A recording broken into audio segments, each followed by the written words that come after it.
so much of our suffering and struggling, whether you're going through something hard or not, is all about wishing that life were different than it is. Yes. It's all about that. And Yes.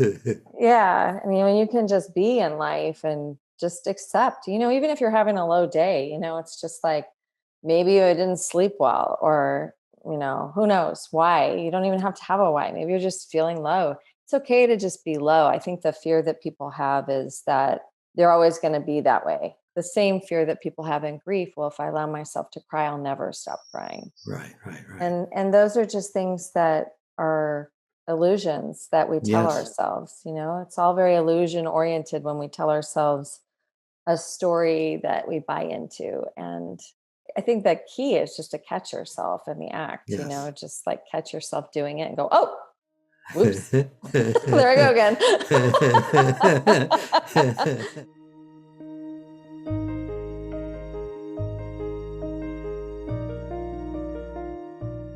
Welcome to Letting Go and the Greatest Secret, where we explore the end of your suffering and the beginning of lasting happiness. I'm Hale Dwoskin, and today I'll be speaking with Kristine Carlson. Kristine Carlson is co-author with her late husband, Dr. Richard Carlson, of the New York Times bestselling Don't Sweat the Small Stuff books. She will be featured this fall as the subject of a biopic Lifetime movie based on her book, Heartbroken Open, a true story of coming alive again after profound loss.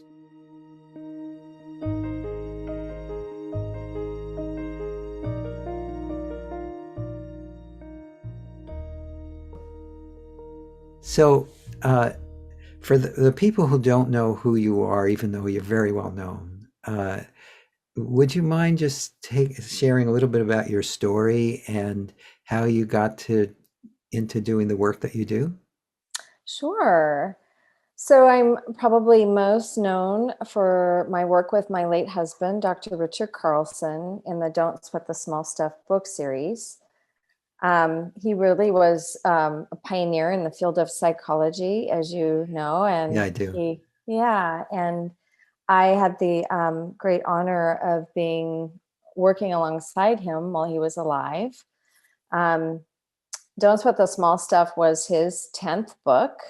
So it was like your typical overnight success story. It took about 10 years for him to really hit his mark in the world with that book. But the greater body of his work came earlier. Mm-hmm. He wrote a number of books that were very profound to psychology early on, and probably very much in alignment with the work that you do. Yes. And yeah, and so we had really wonderful marriage. We worked together. We have 2 daughters together. We were just living our lives, and 10 years after Don't Sweat the Small Stuff, about 22 years into our marriage, Richard got on a plane, and on the descent of the flight, he had a pulmonary embolism that ended his life. And it was very sudden. We really didn't have any warning that really, for the most part, anything was wrong. I know he wasn't feeling well for a couple of days before, but it wasn't anything that we felt was, life-threatening, just felt like the flu or something. So, Right. yeah. So during that time, one could say we were at the pinnacle of our lives in midlife. And I have to say that, gosh, I mean, I really didn't even know like how much more awake I could live until after that happened. But, Right. but I never had really suffered like that and gone through such tremendous grief. And the realization I had was that my grief had really cracked me wide open to discovering actually more of who I am and being more of who I am in this lifetime, and also cracked me open to just a really immeasurable amount of wisdom. And I think that what I've noticed over the years is that suffering and going through something traumatic, and calling on all your strength, your own personal strength of Yes. faith and resilience, really has that capacity to expand us and to allow our awareness to grow versus allow us to shrink and become Yes, bitter and smaller. definitely. But isn't it a function of how you meet it, as opposed to some people when trauma happens of any kind, there's this big no in a fight, and then other people do what you did, which is allow it to carry you to where you needed to be. Would you agree with that? I do, and I think there's a real pivot in your choice that you make, and I'm not sure everyone makes it consciously. I know I did and made a conscious choice to not allow this defining moment of my life, which believe me, it was defining. I Oh, mean, I'm sure. it was highly defining. Um, I didn't let it define me in the sense of I was going to become a victim of this first really horrible thing that had happened in my life. And Yes. I think that's the choice is we don't get to choose what happens to us a lot of times, but we do get to choose how we step into our lives and how we choose to heal and move forward. Yeah. Lester, my original mentor, used to say that the events of life are not something that we choose or control, but what we do have the opportunity to do in any moment is wake up to what's really true as opposed to what appears to be. I'm paraphrasing, but that's something he used to say.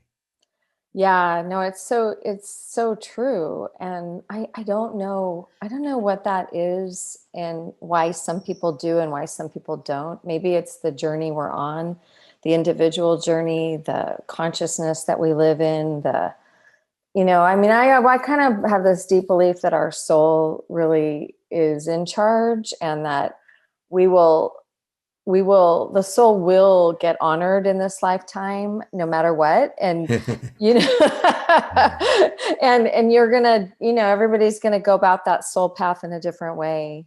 Yes, yes. Well, again, who knows who or what is in control, but it's certainly obvious that the conscious mind isn't always. No,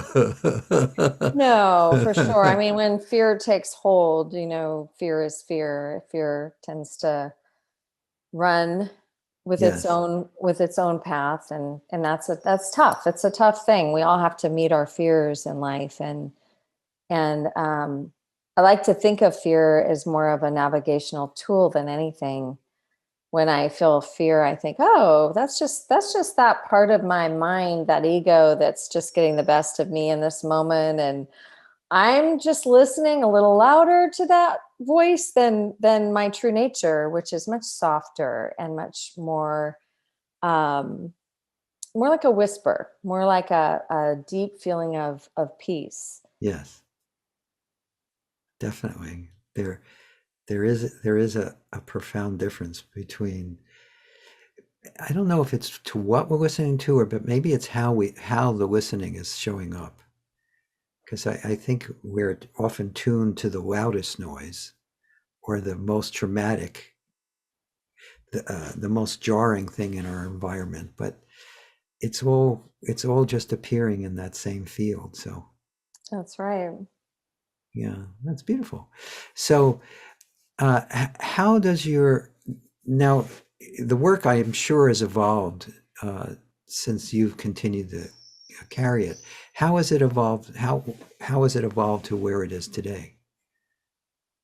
Well, I think one of the things that a lot of people felt was missing from maybe Richard's repertoire of work was the conversation about loss. Yes.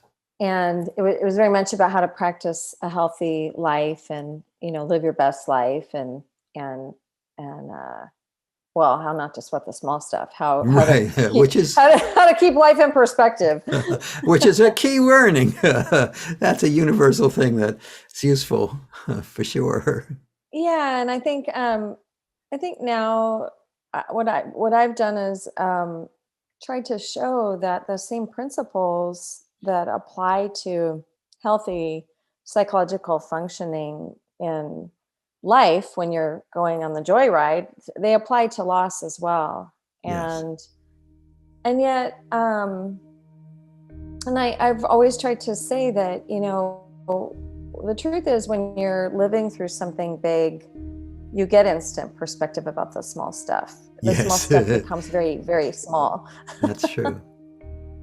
Yeah, and I know for myself that was really clear, like the things that I might have been annoyed at or the conversations that might have annoyed me before Richard died never even touched my radar after he died and still haven't since. So, Yes.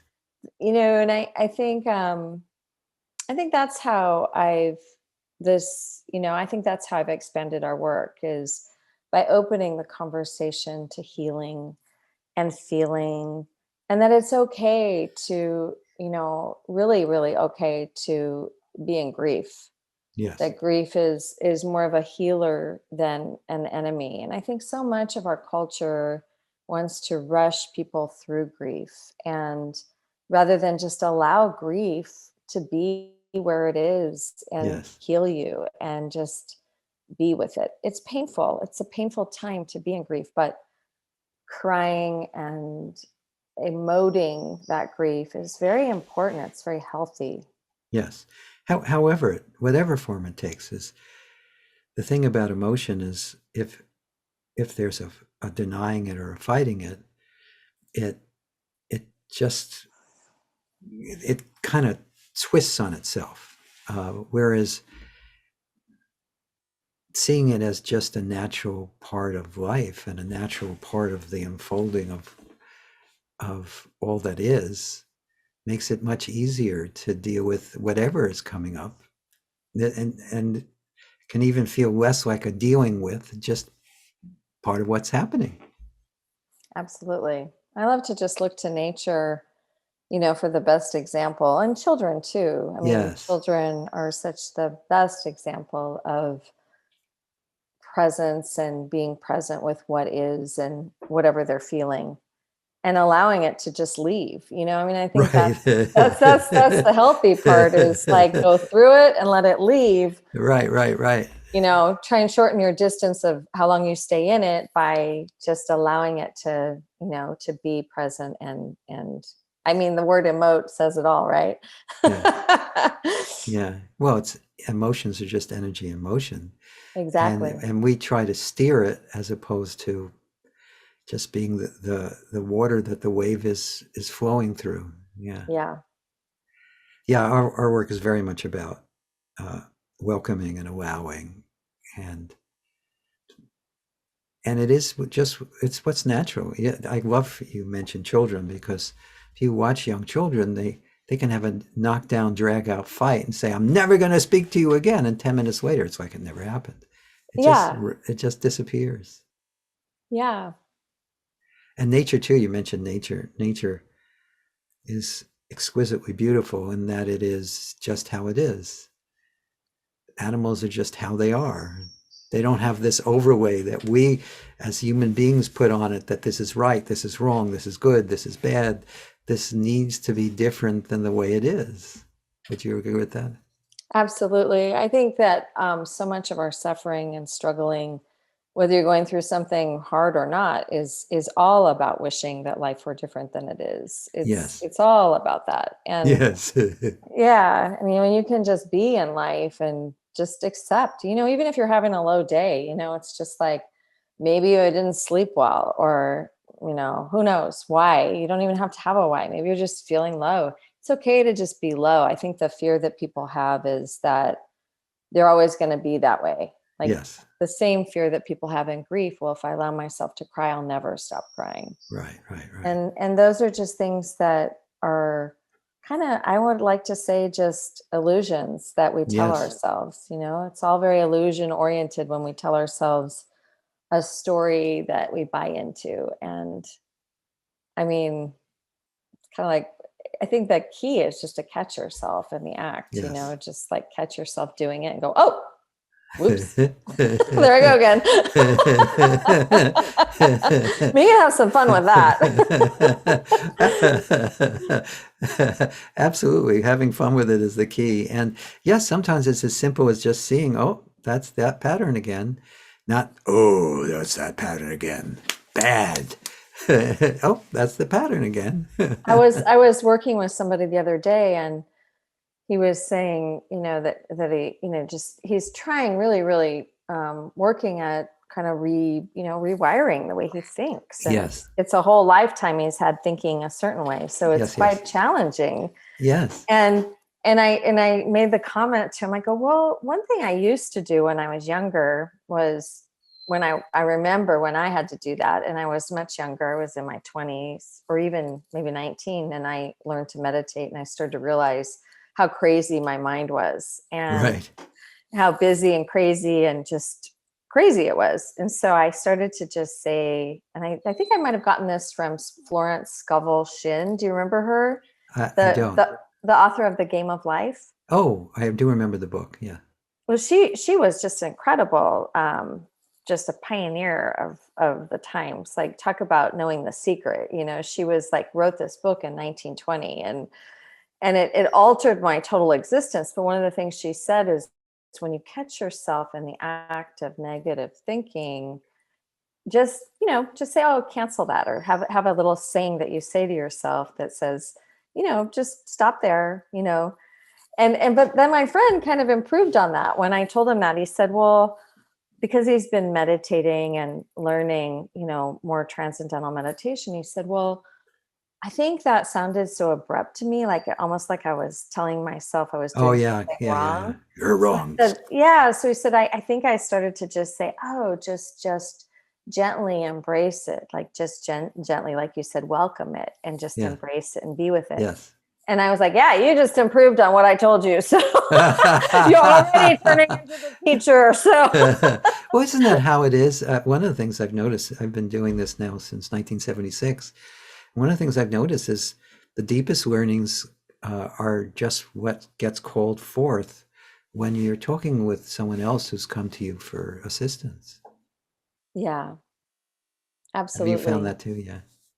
Oh, yeah. I mean, because it's not just about your experience any longer. It's about you connecting to their experience. So it's that beautiful symbiosis that occurs when you do that. It's like this I become you and you become me, and for that moment, your experience is my experience. So Yes. Yes. yeah, That's one of the beautiful things about supporting a parent others is that lack of boundary that develops. And it's not, there's a lot of confusion, I believe, about you must maintain your boundaries. That's true. And those boundaries on a deep level are imaginary. They're they are. and that they break down when you're just being, and there is, which is always happening, but when that becomes a little more conscious, what also can happen is that the sense of other dissolves in that.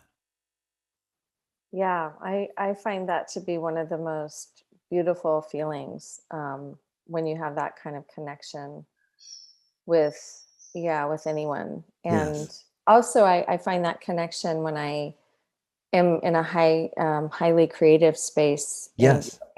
the same kind of connection when that funnel of spirit and inspiration just comes and it flows through.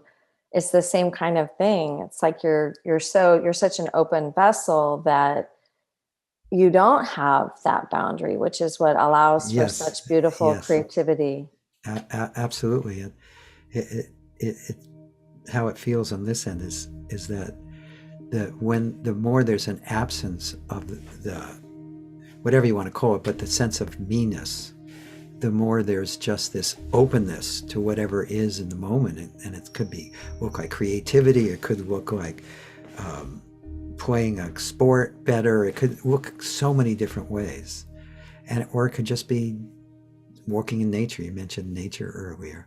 That's another place where a lot of us experience that. Yeah, absolutely.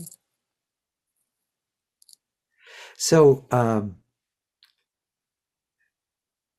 what is there something from your work, uh, it doesn't matter from when in your work because you have a whole pedigree, but something that you think you might want to share with our viewers and listeners that you think they could? I mean, actually, the whole conversation's been beautiful. I'm sure the things from that the people can take away from. But is anything more specific you'd like to share? Well, I guess if you think about more like teaching tools, I would say I mean, yes, and what we've been talking about is the most helpful of anything, I feel, because the truth is, I mean, you can set out to learn all sorts of tools and Yes. things, but the reality is that when you can be with life the way we're talking about, that's all you ever need. I mean, that is Right. all you ever need. But it isn't just, you don't just get there. I mean, maybe some people do. I actually believe there are people that are born that way, and Yes. then Yes. they don't have the childhood or the traumas or the things that, encumber them to become other than how they are. But I Yes. think most of us go on this journey from ourselves, away from ourselves, back to ourselves. Right. Which is kind of funny because means she's never gone anywhere. Right? No, and you haven't gone very far either. Right, right, So, right, right, but I think once you realize that it's really a return to the self, no matter what it is you go through in yes, life, yes, that yes. and then so how do you do that? How do you get there? And I always say, well, you can resist what is, or you can surrender to it. Yes. And so I'm wearing my star sweater. I have many star sweaters, but I like the star as an acronym because for me, it's surrender, trust, accept, release, and receive. So surrender to what is, trust in the divine, accept what is, release what you need to detach from and let go of, and then receive the present moment. Yes, yes, yes. That's a great acronym. Thank you. Yeah, it's like a northern star. You can remember that: surrender, trust, accept, release, and receive. Yeah, yeah. I resonate with all four, with all five of those. Yeah, yeah, and then of course the five-pointed star is such a beautiful symbol of surrender too, of Yes. openness. Openness. Yes, yeah, Yes, absolutely. complete openness. So Yeah, that's beautiful. It's thank beautiful. you. And are there, do you have any specific tips for any of the points of the star? Well, yes, of course.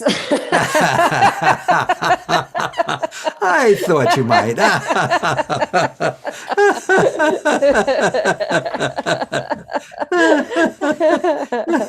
Okay, yeah. So, I mean, surrender out of all of them and trust is probably the act that might be the most challenging to most. And Yes, I think the reason why is because some people think of surrender as a weak link or a weakness or giving up or giving in, and that's not what, in these terms, that's not what surrender is. Surrender is an opening. That is the open place to the portal of peace that you're looking for, to the portal of coming back to yourself in a really beautiful way. And so when you have a difficult time with surrender, I just what I do is I just repeat over and over again a mantra in my mind, and I just say surrender, trust, and accept.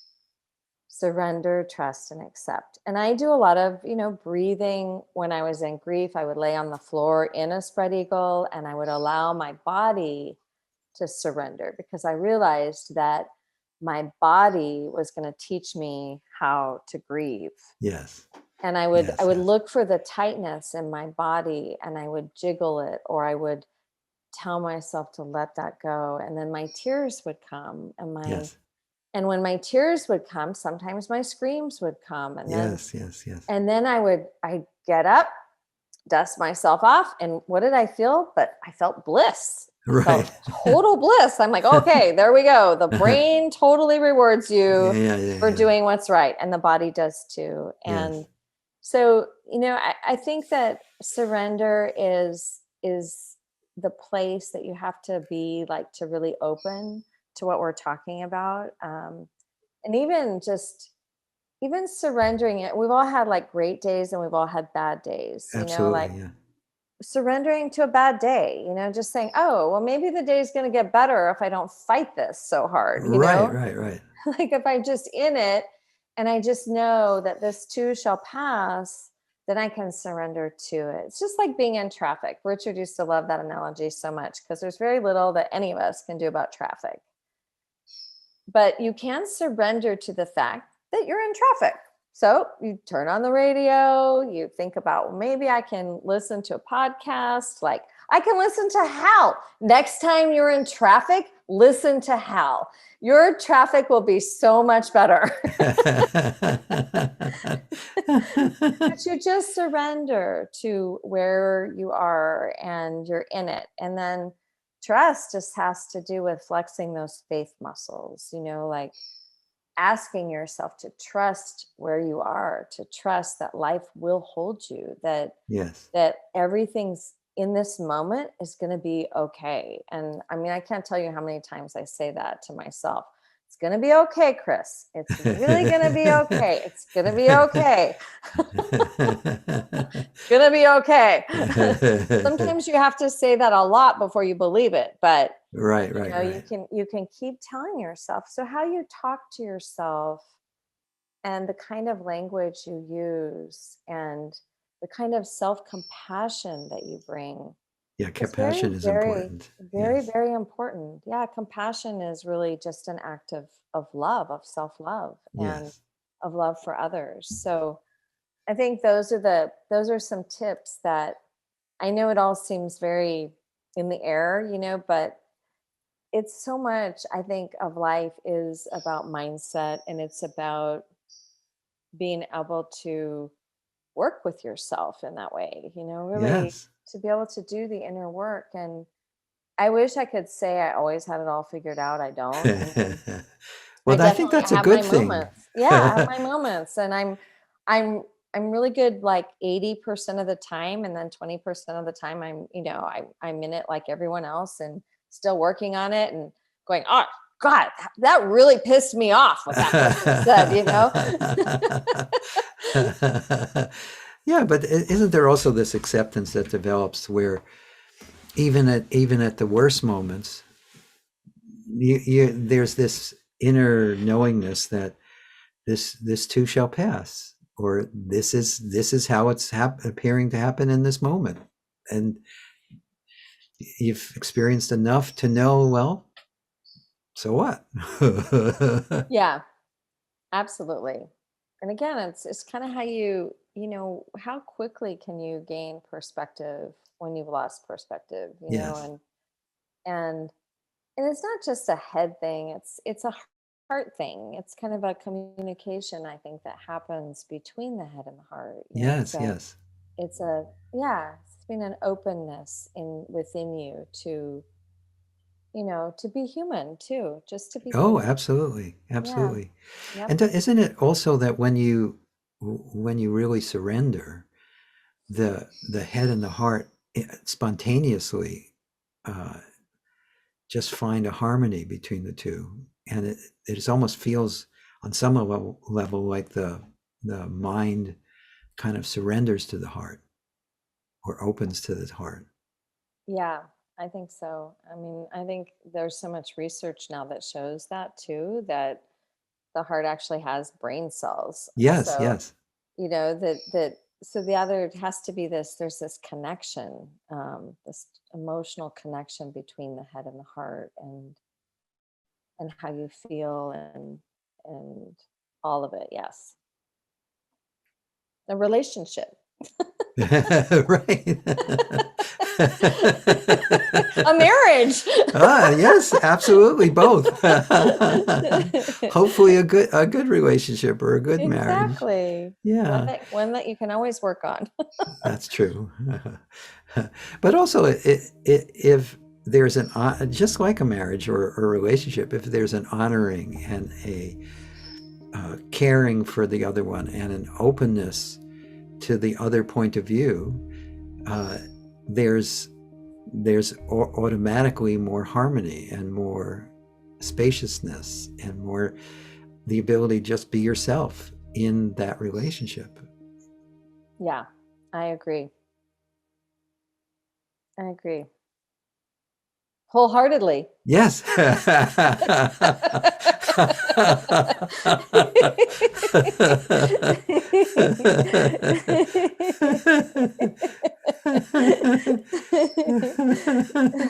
We're going to just laugh the rest of the time, We everyone. could. Oh, I love to laugh, and it's it's it's just a reflection, honestly, in my experience. It is just a reflection of spontaneous letting go. When true laughter happens, there's a relief in it, and a release in it, and an openness in it, which is beautiful. Yeah, absolutely. It's definitely one of the best medicines in the entire world. That and Yes, crying. yes, Laughter and tears, best yes. medicines. And sometimes they come together. They do. I'm sure you had times when you were in the middle of that experience where you'd be really deep in the grief, and then all of a sudden you find yourself giggling. Oh my gosh. We went to my girlfriends and I, two of my best girlfriends, went to pick up Richard's. We'll pick out, I guess we are picking out we're taking care of, like, his body was in New York and we had to pick Yes, out the box he was going to come home in because he yes, was going yes. to be cremated and all that. And here we are, it's not a week since he's been gone. And we're in this this dark, like dreary, like just total, what the kind of environment that you might expect with almost plastic furniture and Right, right, kind of right. this yellow green wall and everything was and then this guy comes out and he's got this carrot top head and he's pretty overweight and he's sweaty and he's got this short sleeve shirt, but it's January and it's untucked, and he comes out in a disheveled mess and he's just very frenetic. And my girlfriends and I just looked at him, and as soon as we could barely hold it together, we wanted Right. to start laughing so hard, like this can't be happening, and just those situations where you spontaneously just start laughing because there's nothing else you can do. Right, right, right, right. It's the goddess's escape valve, which is already built into the system. Yeah.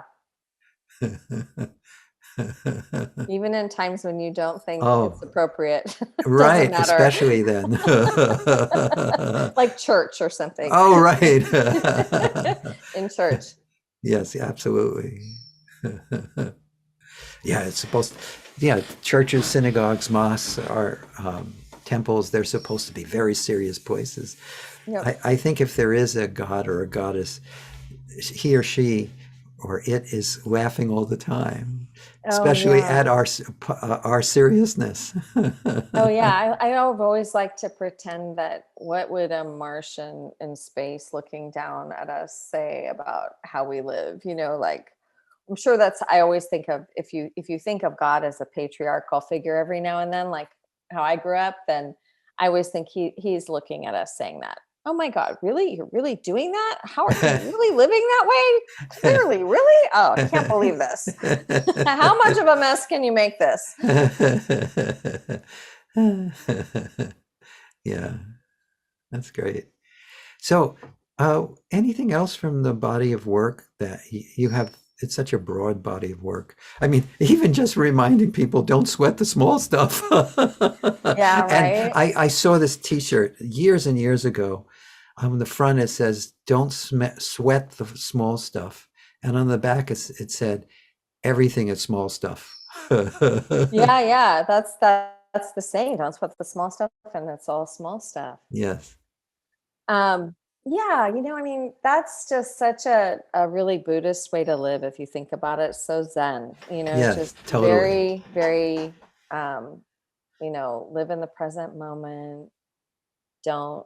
don't get knocked off course too easily. Just accept life as it is, live from your heart, live in kindness. These are all like, I think Richard and I always realize that no matter how different people Mhm. are what we want from life is very similar Mm, all around the world, and totally. yeah, and what we want is a loving, hopefully, love in our lives, acceptance. We want our family and friends to be healthy and happy. We'd probably everyone would love to have a roof over their heads and Yes. clean water to drink and a toilet to flush and Right. heat when we need heat and food when we need food and all those things that we value, kindness and you know then there's like the deeper level of things that you want to be, and that's generous and you know loving and um, all those things. So Yes. But again, if people, the star that you talked about, which I would repeat the five again for everybody, but that star that you talk about, isn't that a key for those deeper qualities emerging? yes, absolutely, because all of those deeper qualities emerge the more present that you are with life, right? I mean, Yes. because that's just, I mean, again, I go back to nature.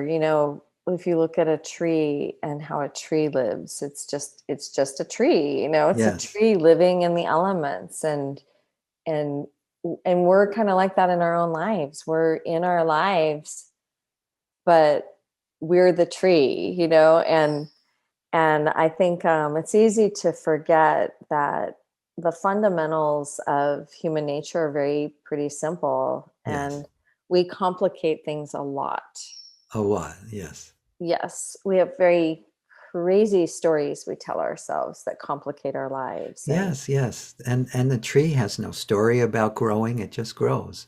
It has no, it has it has no shame or blame or anger or fear or frustration. It's growing and it like doesn't my have. dog too. My dog's like Yes. that too. He's just being a dog and Right. being his best dog. Right. Well, he doesn't even he doesn't even have the concept like we all do of best and worst. It's just No. it's dog it's beingness dogging or Yes. tree uh, beingness treeing. Yeah, that's right. It's just beingness, isn't it just so interesting to it's interesting to say that to somebody that's in a place of suffering, isn't it? Yes. The hardest thing to do is to tell somebody something like that when they're in a like panic attack or they're Yes. Yes. I mean, I had a lot of experience trying to tell my kids that during different times like that. Yeah. Didn't work too well. Right, right, right, right. Well, in those times, you just show up and you let the people be the way they are. And if you Yep. have tools you can share, you share the tools. And otherwise, you just love them as they are. And that's the key, really. Yeah. Yeah, that's the key, is just loving them as they are and exempling that, Yes. that if you can maintain your own inner sense of equanimity and maintain that sense of who you are in peace, that's going to impact somebody a lot greater than the words that you bring or anything that you can Absolutely. say. Yeah, it's very contagious. Yeah, it is. It's beautiful. It really is. And you certainly bring that. So do you. I've calmed down immeasurably just since I've been talking to you today.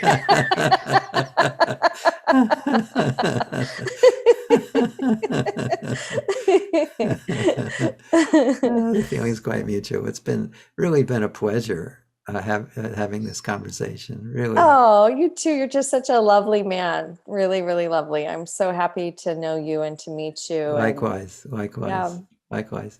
So, is there anything that you want to tell our audience about? Do you have anything going on that you want to share? Oh, yeah, no, just they can find out all about me at my website, KristineCarlson.com or don'tsweat.com. There are several different things on there that people might be interested in, and they might not, but they probably enjoy reading anyways. So Yes, yes, yes. yeah. And everyone listening, we'll have all this in the show notes. Wow, this has been fun. I really enjoyed it. You're just a light and a joy to be around, and I can tell that you're living your work, which is beautiful.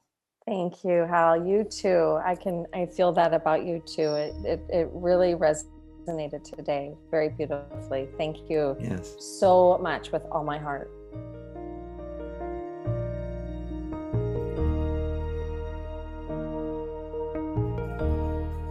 I hope you enjoyed our conversation with Kristine Carlson.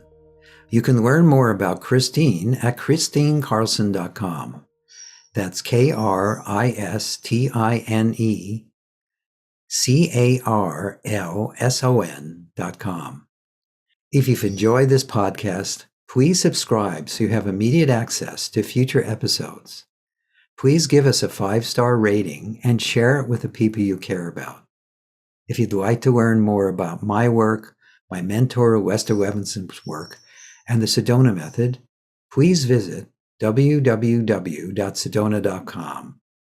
As you explore our site, you'll learn the key to lasting happiness, success, peace, and emotional well-being. We have books, courses, events, and plenty of free material to explore. Again, go to sedona.com. That's SEDONA.com. Thank you for being here, and we'll catch you in the next episode of Letting Go and the Greatest Secret.